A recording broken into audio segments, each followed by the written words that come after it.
अष्टमी पर्व के ऊपर जो रिवाज हैं वो ये हैं कि भाई आज छोटी कन्याओं को बुला करके उन्हें खाना खिलाते हैं और परंपरा विशेष में तो उनकी पूजा भी करते हैं, उनको पैसे भी देते हैं, उनका आदर मान करते हैं।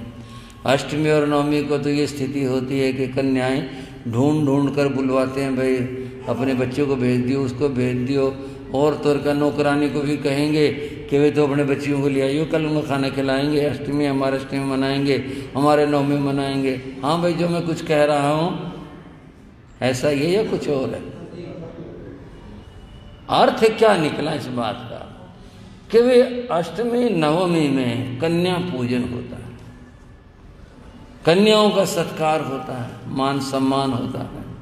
इसके पीछे भाव क्या है कि देवी माता की कृपा प्राप्त होगी, ये इसके पीछे भाव रहा हुआ है कि ये सारी बच्चियां उसका रूप हैं और इनकी पूजा करने से, खाना खिलाने से देवी माता की कृपा प्राप्त होगी। तो इस तरह ये पर्व जो है देश भर के अंदर मनाया जाता है। मैं एक बात कहता हूँ, कन्या पूजन तो उस दिन होगा जिस दिन मानसिकता में ये बने कि बेटा और बेटी में कोई फर्क नहीं है। बस ये 2 दिन तो पूजा जरूर करते हैं, बाकी तो आप पता ही है, चाहे कुछ भी कह लो, बच्चियां पढ़ भी जाती हैं, योग्य भी हो जाती हैं और सर्विस पे भी चली जाए, उसके बाद भी दिमाग में से वो बात निकलती नहीं। कम से कम भारतीय परंपरा में तो बेटा और बेटी का फर्क बना ही रहता, कुछ भी कर लो। उसके जन्म के ऊपर पर्व मनाते हैं, उसके जन्म के ऊपर अभियों को शोक मनाते हैं तो अच्छा नहीं होगा, लेकिन ये मुंह जरूर लटक जाते हैं, भाई बच्चे का जन्म क्या, लड़की हो, अच्छा चलो भगवान ने जो दे दिया सो ठीक है भाई, बताओ। जब तो नहीं कहते ये बेटा हो जाए, जब तो ये नहीं कहते भाई अच्छा ठीक है चलो भाई जो दे दिया सो ठीक, तब तो नहीं कहते ये बात। तब तो जो है हाँ भाई फिर दावत कब कर रहे हो, तब ऐसा कब कर रहे हो, यूँ कब कर रहे हो, ये ऐसा दिमाग में भरा हुआ है। कम से कम भारतीय जनमानस के अंदर ये निकलना बड़ा मुश्किल बना हुआ।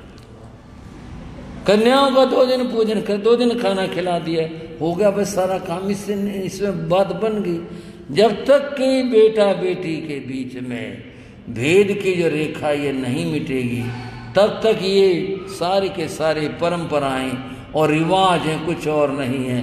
जब उनके प्रति पूरा पूरा वही भाव जो बेटों के लिए बेटियों के लिए बन जाए, तब समझे भारतीय जनमानस में भाई कन्या पूजन अब हुआ, अब किया। तो बस इतना कहना चाहता हूँ, बेटियों का खूब से ख्याल रखा जाए, उन्हें खूब से पढ़ाया जाए, उनकी रक्षा की जाए और दिमाग में से ये जो भूत है ये निकले कि भाई ये लड़के तो बस पूछो नहीं, लड़कियों के लिए कुछ बात ऐसी मन में रहती है, ये हटाने की ज़रूरत है। सभी बराबर हैं। रही बात दहेज जनक की, सारे आदमी कोई बलवान होते हैं, सारे एक जैसे होते हैं, कमज़ोर भी होते हैं, उनका भी दुनिया में गुजारा होता। अगर कन्या शरीर से कुछ ये मानते हैं भी स्त्रियाँ कमज़ोर होते हैं, फिर क्या बात है, बुद्धिमान ज़्यादा होते हैं, वो ज़्यादा काम और तरह से करते हैं। तो दृष्टिकोण समानता का होना चाहिए, तभी ये पर्व मनाने सार्थक होंगे।